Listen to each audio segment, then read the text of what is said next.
Chers amis internautes, bonjour. Nous sommes aujourd'hui en compagnie de Farida Belgoul. Bonjour Farida. Bonjour. Donc Farida, vous êtes fait connaître au cours des derniers mois. On a beaucoup parlé de vous, notamment parce que vous êtes engagée contre l'enseignement de la théorie du genre à l'école. Vous avez monté le mouvement des JRE, des journées de retraite d'école, et ensuite la FAPEC, donc c'est la Fédération autonome des parents engagés et courageux. C'est ça, je ne me suis pas trompé. Et aujourd'hui, donc c'est vrai que récemment on a évoqué aussi un peu dans les médias alternatifs qu'il y a eu quelques démissions au sein du mouvement. On n'est pas vraiment là pour parler de ça, vous êtes déjà expliqué là-dessus chez Meta TV récemment. Nous, ce qui nous intéresse, c'est plutôt votre actualité, et elle est plutôt chargée puisque vous partez demain à Rome, donc dimanche 16 novembre.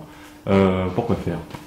Eh bien, je suis invitée par la congrégation de la doctrine de la foi pour participer à un colloque international qui a pour thème un sujet qui est cher à mon cœur, puisque c'est celui de la complémentarité homme-femme.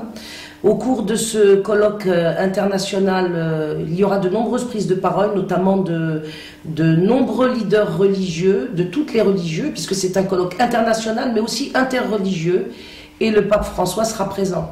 Donc j'ai le bonheur d'y être invitée, je m'y rends demain, nous y passerons 3 jours, et nous aurons donc à notre retour l'occasion de vous raconter ce qui s'est dit et quelles sont les perspectives qu'on peut éventuellement dégager de cette initiative. Donc ce sera peut-être l'occasion de rencontrer, de nouer des liens aussi avec d'autres personnes d'autres pays. Vous avez mis en place des partenariats avec notamment la Russie et l'Allemagne. Est-ce qu'il y a d'autres choses dans les tuyaux ?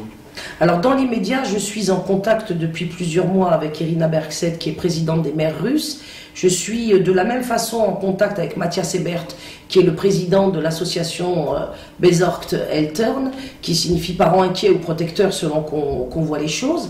Et nous avons très souvent travaillé tous les 3 ensemble sur Skype, avant de nous rencontrer récemment à Moscou, où ce voyage a donné l'occasion de l'annonce de la naissance d'une organisation internationale dont nous sommes les 3 premiers représentants pour les 3 pays concernés, c'est-à-dire Irina pour la Russie, moi pour la France et Mathias pour l'Allemagne. Et nous avons décidé de mettre nos forces en collaboration, de créer une union sacrée internationale, puisque notre objectif est de défendre tous les 3 la loi naturelle, de le faire en sorte que nous parvenions, malgré les problèmes d'argent qui sont les nôtres, parce que nous sommes des organisations très pauvres, de parvenir tout de même à la victoire, et en attendant la victoire finale, de parvenir à des victoires, je dirais, d'étape, puisque chaque bataille remportée par la Russie ou par l'Allemagne ou par nous ici constituera évidemment une étape vers la victoire finale. Donc je vous le disais, l'argent n'est pas à notre avis le nerf de la guerre, même si bien évidemment, sans être complètement idéaliste, nous pensons qu'il en faut un peu, mais nous sommes absolument tous les 3 convaincus que c'est la foi, la détermination des parents qui va faire la différence. C'est pourquoi, tout en étant très pauvre, on entend le rester d'une certaine manière pour montrer justement que c'est dans l'engagement des parents et exclusivement de ceux-là que la victoire pourra effectivement un jour apparaître. D'accord, très bien. Vous parliez de victoire d'étape, de victoire finale. On a le sentiment que pour l'année scolaire qui vient de se terminer, vous avez remporté une victoire puisqu'il y a eu le retrait de la BCD de l'égalité de l'enseignement.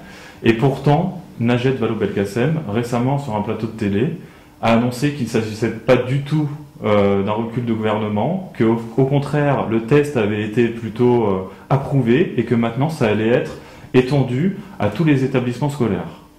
Oui, mais il faut savoir que comme nous, le gouvernement est divisé, c'est-à-dire que nous n'avons pas affaire à une force homogène et unitaire elle-même. Donc nous sommes en présence de forces qui peuvent être en contradiction les unes avec les autres. Notre intérêt à nous, pour celui des enfants et pour la défense de la loi naturelle qui, au-delà, sauvera la civilisation, c'est de nous unir dans cette union sacrée que j'appelle de mes voeux depuis le début de la JRE. Ce que je crois, en termes de première victoire, c'est que nous n'avons pas seulement obtenu le retrait de la BCD de l'égalité, nous avons aussi fait en sorte que chrétiens et musulmans se retrouvent dans ce combat, et c'est presque une première historique. en ce qui concerne les combats qui ont pu se mener en France ces 50 dernières années. Donc il est extrêmement important que la convergence de toutes les forces vives doivent aussi continuer dans son chemin où les chrétiens et les musulmans ensemble vont jouer un rôle majeur. Ça, c'est très important.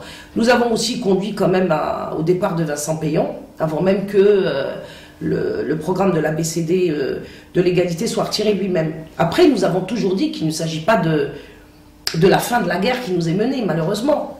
Nous savions très bien que nous aurions à continuer. La nomination de la nouvelle ministre de l'Éducation nationale montre que notre capacité de nous battre à déchaîner des réactions évidemment de sens contraire, et face à celle-ci, eh bien, je le répète, seule l'union sacrée nous permettra d'arriver au bout du chemin en ayant gagné le salut, l'intégrité de nos enfants et donc de la civilisation. Ça veut dire que vous allez rester très attentif pour voir ce que fait le gouvernement et ce qui se passe dans les classes. Il y aura éventuellement d'autres JRE ? Dans l'état actuel des choses, je ne vais pas vous mentir, les représailles ayant été ce qu'elles ont été de la part de l'Éducation nationale sur la personne et les enfants qui ont participé à la JRE, je préfère envisager pour l'instant d'autres actions afin que les forces se reconstituent. Je déplore qu'on n'ait pas soutenu les parents comme ils le méritaient, les parents JRE. Je déplore qu'on ait eu énormément autour d'eux et de notre action des réactions extrêmement tièdes, voire quasiment hostiles parfois, estimant que c'était radical, comme si la radicalité n'était pas en fait de mise dans cette histoire où il est question de nous détruire tous. Donc je déplore cette incompréhension de la gravité du problème auquel nous sommes confrontés aujourd'hui. Ceci dit, je ne désespère pas, puisque je ne suis pas là pour désespérer, je suis là pour me battre et pour inciter les gens, en particulier les parents, à se battre. Donc pour l'instant, pas de JRE, sauf si sur le plan local, par exemple au cours d'une intrusion particulière du lobby LGBT dans un établissement scolaire, les parents, assez nombreux et assez forts et assez engagés, l'organisaient sur l'établissement concerné et ciblé par le lobby. Et là, évidemment, ils nous trouveraient à leur côté. Donc ça veut dire qu'il y aura a priori pas de JRE, en tout cas pas au niveau national de manière concertée. Ça veut pas dire cela. Ça veut dire que pour l'instant, nous reconstituons des forces qui ont été abattues par le pouvoir, nous reconstituons des forces qui ont été abattues par la peur, et nous reconstituons des projets qui vont nous conduire peut-être, pourquoi pas, à une nouvelle JRE, mais je ne veux pas en donner la date. Je crois que pour l'instant, nous avons besoin de faire comprendre aux parents en particulier que le sort de leurs enfants est dans leurs mains.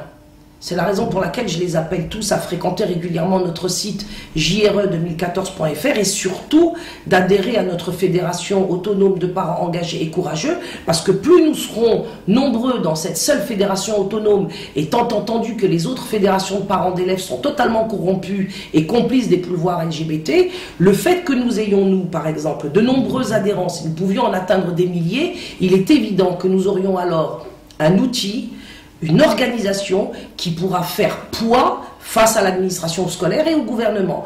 Nous n'en sommes pas encore là, nous continuons de travailler pour inciter à ce que les gens adhèrent. Je voudrais préciser, puisque vous me donnez si gentiment la parole, que la FAPEC, contrairement à ce qu'on raconte, n'est pas du tout une organisation de musulmans, loin s'en faut. Sans donner de statistiques ethniques, parce que nous n'en avons pas le droit en France, je peux vous dire que nous avons 2/3 de chrétiens français de souche, peut-être même plus. On peut atteindre les 3/4 d'après les listes que nous avons actuellement recensées chez nos adhérents, et que dans le bureau, je suis la seule musulmane. Et donc, parallèlement à la JRE, est-ce que vous allez mettre en place d'autres actions? Oui, bien sûr, on a déjà une action extrêmement importante qui s'appelle l'opération Compte Traditionnel. Je renvoie vos éditeurs sur notre site pour qu'ils la connaissent mieux. Je pense aussi à la nécessité de mettre en place des délégations de parents d'élèves pour surveiller ce qui se passe à l'école et s'imposer comme interlocuteur au chef d'établissement. Et puis, en janvier, je vous annoncerai quelque chose qui vient d'émerger dans ma tête et qui, à mon avis, sera une très bonne idée qui va beaucoup plaire à beaucoup de monde. Pas au gouvernement, c'est sûr.